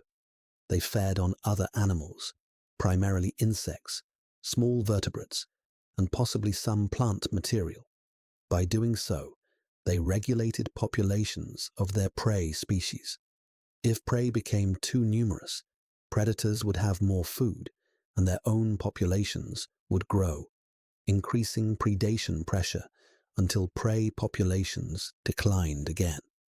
This is the classic predator-prey cycle that ecologists study in modern ecosystems. But dinosaurs were also prey themselves. Young dinosaurs especially would have been vulnerable to a wide range of predators. Rauisuchians like Saurosuchus would certainly have eaten any dinosaur they could catch. Larger cynodonts might have preyed on young or small dinosaurs. Even other dinosaurs, like larger Herrerasaurids, might have been cannibalistic, eating smaller members of their own group. This predation pressure shaped dinosaur evolution. Those individuals that were better at avoiding predators, whether through speed, camouflage, wariness, or living in groups, were more likely to survive and pass on their genes. Over generations, this selection pressure refined the dinosaur body plan, making them faster, more alert, better able to detect and escape danger. Dinosaurs also had relationships with plants, whether as herbivores eating them or as predators moving through plant communities while hunting the early sauropodomorphs. Those ancestors of the giant, long-necked dinosaurs were beginning to specialize in herbivory. Their teeth were becoming leaf-shaped, better for cropping vegetation. Their guts were enlarging to accommodate the lengthy digestive process needed to extract nutrients from plant material. Their necks were elongating, allowing them to reach higher vegetation. In turn, plants may have been responding evolutionarily to herbivore pressure, though plant evolution is much harder to track in the fossil record. Plants that were less palatable, more toxic, or harder to digest would have been eaten less, giving them a competitive advantage. This could drive the evolution of chemical defenses, tough leaves, thorns, or other anti-herbivore adaptations. And then, herbivores would evolve counter-adaptations, and the evolutionary arms race would continue. Dinosaurs interacted with microorganisms as well, though we can only speculate about these relationships. They certainly harbored parasites, both internal parasites, like worms that lived in their digestive systems, and external parasites, like mites or ticks that fed on their skin and blood. Some dinosaur coprolites, fossilized feces, have been found containing what appear to be parasite eggs or other remains. They also relied on beneficial microorganisms. Herbivorous dinosaurs, like all herbivores, needed gut bacteria to help them digest plant material. Plant cell walls are made of cellulose, which vertebrate animals cannot digest on their own. We need bacteria that produce cellulose enzymes to break down cellulose. For us, dinosaurs would have had communities of microorganisms living in their guts, helping them extract nutrients from their food. These microbial communities were as much a part of the dinosaur as its own cells. Dinosaurs may have had relationships with cleaning organisms as well. In modern ecosystems, we see various symbiotic relationships where small animals clean larger ones, eating parasites off their skin or picking food from their teeth. Birds called oxpeckers do this for large African mammals. Small fish called cleaner wrasses do this for larger fish on coral reefs. Did similar relationships exist in the Triassic? We have no direct evidence, but it seems plausible. Perhaps small reptiles or early mammals picked parasites off resting dinosaurs, benefiting both species. Even in death, dinosaurs participated in ecological processes. When a dinosaur died, its body became a resource for scavengers and decomposers. Predators might feed on the carcass. Insects would lay eggs in the rotting flesh, and their larvae would consume it. Bacteria and fungi would break down the tissues, returning nutrients to the soil. The bones themselves might be gnawed by animals seeking calcium and other minerals. Eventually, everything would be recycled. The atoms that had made up the dinosaur distributed back through the ecosystem to be used by other organisms. This is the beautiful complexity of ecosystems, every organism connected to every other through feeding relationships, competition, predation, parasitism, mutualism, and the cycling of nutrients. The first dinosaurs were threads in this intricate web, affecting and being affected by countless other species. Their emergence added new threads to the web, creating new connections and possibilities. Their success or failure depended not just on their own characteristics, but on their relationships with all the other organisms in their environment. The fossilization process. How we know what we know. Before we move toward the conclusion of our journey, it's worth taking a moment to consider how we know about these first dinosaurs. After all, they lived 230 million years ago. No human ever saw them. No photograph or video recording captures their movements. All we have are fossils, and even those are rare and fragmentary. So how can paleontologists reconstruct these ancient animals with any confidence? The process of fossilization is remarkable and improbable. When an animal dies, it's usually consumed by scavengers or decomposed by bacteria, leaving nothing behind. Only under very specific circumstances will its remains be preserved. Generally, the animal needs to be buried quickly before scavengers and decomposers can destroy it entirely. This often happens when an animal dies in or near water, where sediment can cover it rapidly. In the Ishigualasto Formation, many dinosaurs appear to have been preserved by river floods. During the wet season, rivers would overflow their banks, and the fast-moving water would occasionally catch animals and drown them, or would bury animals that had already died near the riverbank. The sediment in the water would quickly cover the remains, protecting them from scavengers and slowing decomposition.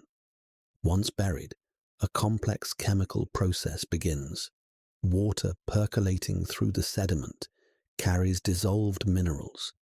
These minerals, often silica or calcium carbonate, gradually replace the original bone material in a process called permineralization. The bone structure is preserved as the minerals crystallize in the spaces within it. Sometimes the original bone material remains as well, but often it's completely replaced by minerals, while maintaining the original shape. Not all parts of an animal fossilize equally well. Hard parts like bones and teeth are most likely to be preserved. Soft tissues, like skin, muscles, and internal organs, usually decay too quickly to fossilize, though under exceptional circumstances, even these can leave impressions or chemical traces. This means our knowledge of dinosaur anatomy is biased toward the skeleton. We know much more about their bones than about their soft anatomy. Even among bones, some parts preserve better than others. Thick, dense bones, like limb bones and vertebrae, fossilize more readily than delicate bones, like ribs or the bones of the skull, which can be crushed or destroyed. Small bones are more easily lost or overlooked. This means that many dinosaur fossils are incomplete, missing parts of the skeleton, which makes reconstruction challenging. After fossilization, the remains must survive for millions of years without being destroyed. They must avoid being dissolved by groundwater, crushed by tectonic forces, melted by heat from volcanic activity, or eroded away by water or wind. The vast majority of fossils are destroyed by these processes before they're ever discovered. Only a tiny fraction survives, and even those that survive must then be discovered. A fossil buried deep underground is no use to science. It must be exposed by erosion, weathering, or human activity, and then it must be found by someone who recognizes it as a fossil and has the knowledge and resources to excavate and study it. Given all these requirements, it's actually remarkable that we've found as many dinosaur fossils as we have. This means our understanding of early dinosaurs is based on a very incomplete fossil record. We've found perhaps a few dozen reasonably complete skeletons of late Triassic dinosaurs and hundreds of fragmentary specimens. From this limited evidence, paleontologists must reconstruct entire animals, inferring soft anatomy from the bones, deducing behavior from skeletal structure and comparisons with modern animals, and piecing together the ecology of ancient communities from scattered fossils. It's detective work, fundamentally. Each fossil is a clue, and paleontologists must use all the tools at their disposal, including geology, chemistry, physics, biology, and computer modeling, to interpret those clues. They must be cautious about over-interpreting limited evidence, but also bold enough to propose hypotheses that can be tested against new discoveries. It's a careful balance between speculation and rigor, and our understanding is constantly evolving. New fossils are discovered regularly, and new analytical techniques allow us to extract more information from existing fossils. What we know about early dinosaurs today is different from what was known 20 years ago, and will be different from what's known 20 years from now. This is the nature of science: tentative, provisional, always subject to revision in light of new evidence, but nonetheless our best attempt to understand the world, the descendants, from then to now. As we prepare to drift off to sleep, let's trace one final thread through time. Let's follow the descendants of those first dinosaurs forward through the ages, seeing how that small beginning grew into something extraordinary. In the early Jurassic, following the end Triassic extinction, dinosaurs rapidly diversified. The theropods split into multiple lineages. There were the coelophysoids, small to medium predators, like the earlier Coelophysis. There were the ceratosaurs, which would eventually include horned predators, like Ceratosaurus. And there were the tetaneurons, a group that would give rise to some of the most famous predatory dinosaurs. The sauropodomorphs began their transformation into giants. By the Middle Jurassic, sauropods like Mamenchisaurus and Diplodocus were reaching lengths of 80 feet or more.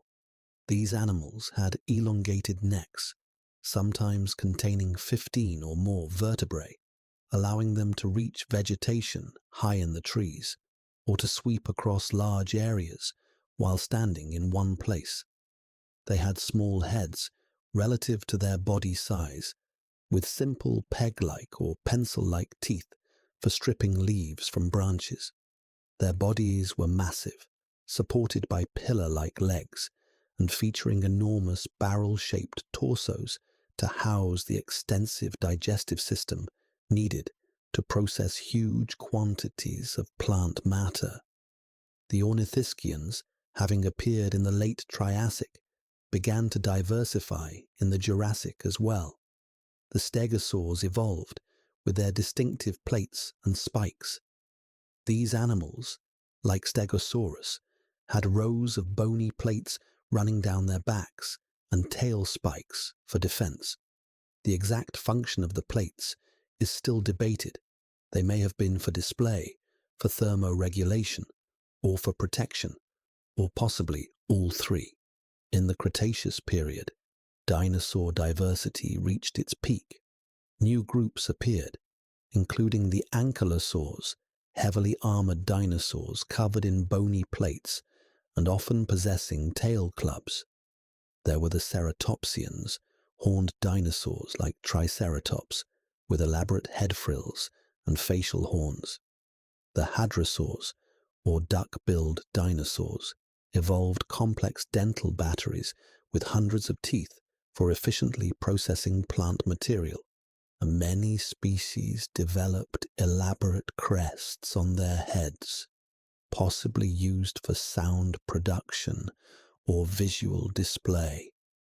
The theropods continued to evolve as well. The tyrannosaurs appeared, including the famous Tyrannosaurus rex, one of the largest terrestrial predators ever to exist. These animals had massive skulls, bone-crushing jaws, and surprisingly small forelimbs. The Dromaeosaurs evolved, intelligent predators with a distinctive sickle-shaped claw on each foot, likely used for gripping and slashing prey. These are the raptors made famous by movies, though the real animals were generally smaller than their Hollywood portrayals. And somewhere within this theropod diversity, a remarkable transformation occurred. Some small theropods, probably coelurosaurs, began to evolve feathers. Initially, these may have been simple filaments used for insulation, keeping the animals warm. But over time, the feathers became more complex, branched, and eventually suitable for flight. By the late Jurassic, animals like Archaeopteryx had appeared, creatures that blur the line between dinosaur and bird.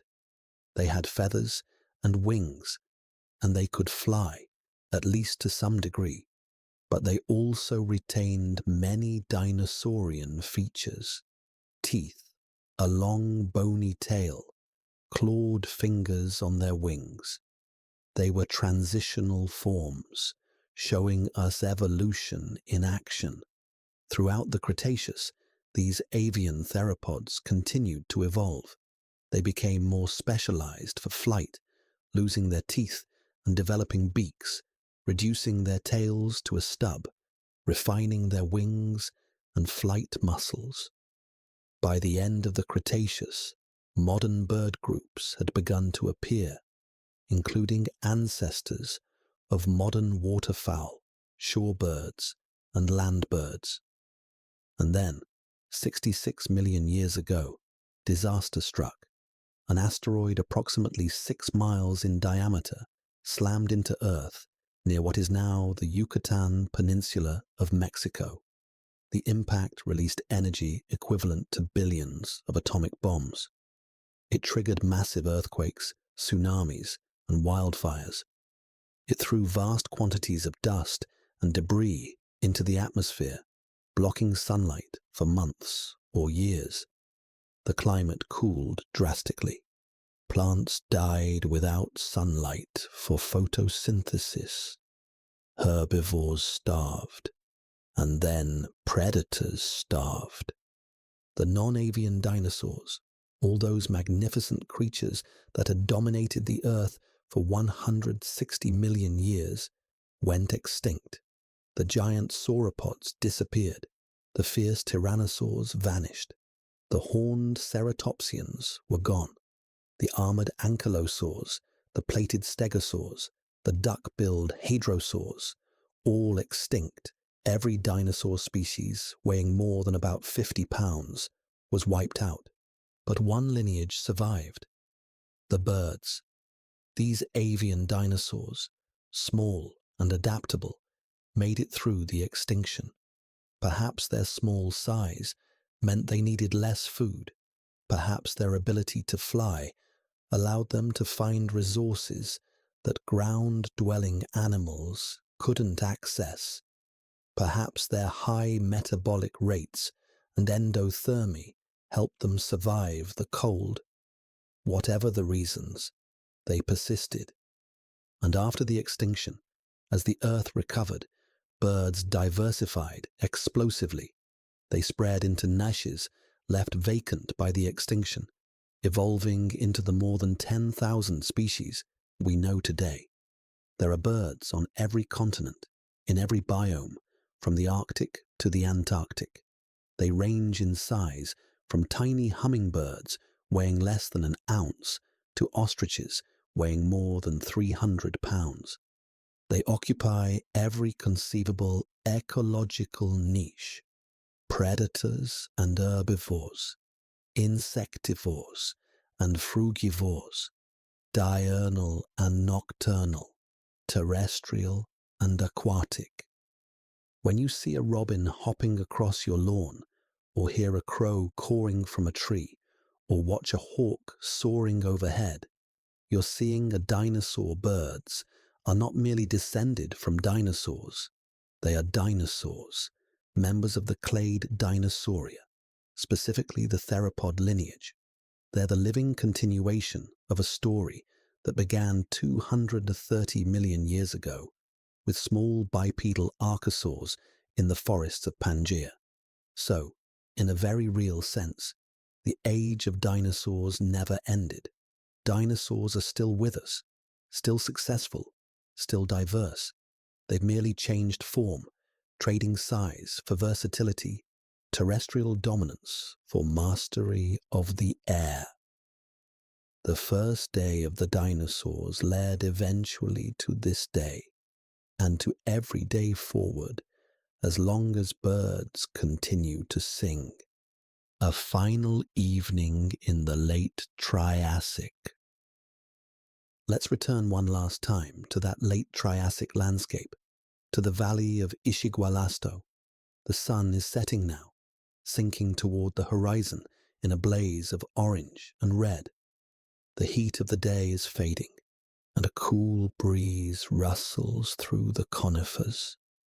Shadows lengthen across the river bank. Our Eoraptor has survived another day. It has found food. It has avoided predators, and now it seeks a safe place to spend the night.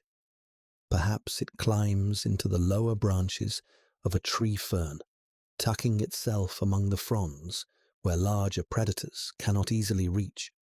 Or perhaps it finds a hollow beneath a fallen log, squeezing into the confined space where it feels secure. Wherever it chooses, it settles in, its body relaxing after the exertions of the day. The Herrerasaurus, too, finds rest. Its belly is full from a successful hunt earlier in the day. It has found a sheltered spot beneath an overhangs of rock, protected from the cooling night air and hidden from sight. It curls slightly, tail wrapping around its body, and closes its eyes. Around them, The late Triassic night comes alive with different sounds. The calls of nocturnal creatures echo through the forest. Small mammals, our distant ancestors, emerge from their burrows to forage under cover of darkness. Insects sing in pulsing choruses. In the distance, something large moves through the undergrowth, perhaps a cynodont on the hunt, perhaps a young dicynodont seeking water. The stars emerge, bright and numerous in the unpolluted sky. The Milky Way stretches overhead, a river of light bridging the heavens. The moon, large and luminous, casts silver light across the landscape, creating a world of blacks and silvers, mystery and shadow. And in their respective resting places, the dinosaurs sleep. They do not know that they are the first of their kind. They do not know the legacy they will leave. They do not dream of the giants their descendants will become, of the millions of years of dominance that await their lineage, of the transformation into feathered flyers that will carry the dinosaurian line into the distant future. They are simply animals, living their lives as best they can, following instincts honed by millions of years of evolution, making the decisions that will allow them to survive another day. They are small. They are unremarkable by the standards of their time. They are vulnerable and mortal. And yet they are the future. The first day of the dinosaurs was not a day of trumpets and fanfare. It was a day like any other, full of the small dramas of survival, the hunt, the meal, the escape from danger, the search for a mate, the simple acts of living. But it was also a beginning, the start of one of evolution's most spectacular successes. As you drift towards sleep now, dear listeners, let yourself imagine that late Triassic night. Feel the cooling air, hear the calls of ancient creatures, see the unfamiliar stars, and somewhere in that primeval landscape, notice the small bipedal form tucked safely away, breathing slowly, deeply, as it rests. That small creature is connected to you across vast gulfs of time. Its survival meant that its descendants would flourish, would diversify, would eventually fill the world. And 230 million years later, one of those descendants, a human being, would look back through the fossil record and wonder about it, would reconstruct its world, would tell its story. The first day of the dinosaurs was momentous, though no one watching could have known it. And perhaps, in our own time, there are small, unremarkable events occurring that will prove equally momentous given enough time. Perhaps there are organisms living now that will be the ancestors of forms we cannot imagine, that will inherit the earth after we're gone. This is the great lesson of deep time, that the present always contains the seeds of the future, that small beginnings can lead to grand outcomes, that life finds a way to persist and adapt and flourish even in the face of catastrophe. The dinosaurs arose from the ashes of the great dying, flourished for 160 million years, and then all but disappeared, leaving only their avian descendants. But what a journey it was, and what a privilege to imagine that first day, that first step on an extraordinary path. Sweet dreams among the dinosaurs. And now, as we come to the end of our journey, it's time to let these images fade. Let the late Triassic world recede into the mists of deep time. Let Eoraptor and Herrerasaurus settle into their rest, and you settle into yours. You've traveled tonight across more than 230 million years, witnessing the world after the greatest mass extinction, observing the harsh beauty of the supercontinent Pangaea, meeting the survivors who inherited a devastated planet, and watching as a new group of animals took its first tentative steps toward an extraordinary destiny. The first dinosaurs were not mighty, but they were persistent. They were not dominant, but they were adaptable. They were not flashy or impressive, but they were successful in the ways that matter most to evolution.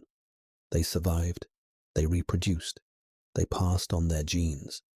And from those humble beginnings grew giants and hunters, armor-plated herbivores and swift predators, and eventually birds that fill our skies today. Let this knowledge comfort you as you drift into sleep. You are part of a story that stretches back billions of years, through countless ancestors, through extinctions and evolutionary radiations, through the age of dinosaurs and beyond. Every breath you take, every heartbeat, every thought, is the continuation of a process that began when the first life emerged on Earth, that persisted through the first day of the dinosaurs, that continues in you tonight. Sleep well, dreamers. May your dreams be filled with ancient forests and mysterious creatures, with the wonder of deep time and the beauty of evolution. May you rest as peacefully as those first dinosaurs resting in their Triassic night, secure and safe, ready for whatever tomorrow brings.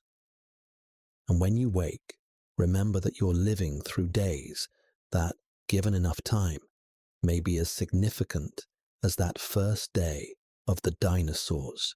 Every day is a first day of something. Every moment contains possibilities. The future is being written now, in choices small and large, by creatures great and small, including you. Thank you for joining me on this journey to the dawn of the dinosaurs. If you enjoyed this exploration of deep time and ancient life, please consider liking this video and subscribing to Dreamosaurs for more sleepy stories about the prehistoric world. There are so many more stories to tell, so many more ancient creatures to meet, so many more journeys through time to take together. Until next time, sleep deeply, dream wildly, and remember that you are connected to everything that came before and everything that will come after. You are part of the story of life on Earth, just as those first dinosaurs were. And that is something truly remarkable. Good night, dear dreamers. Good night, Eoraptor. Good night, Herrerasaurus. Good night to all the creatures of the late Triassic, and thank you for beginning a journey that would change the world. May we all rest well under these ancient, endless stars.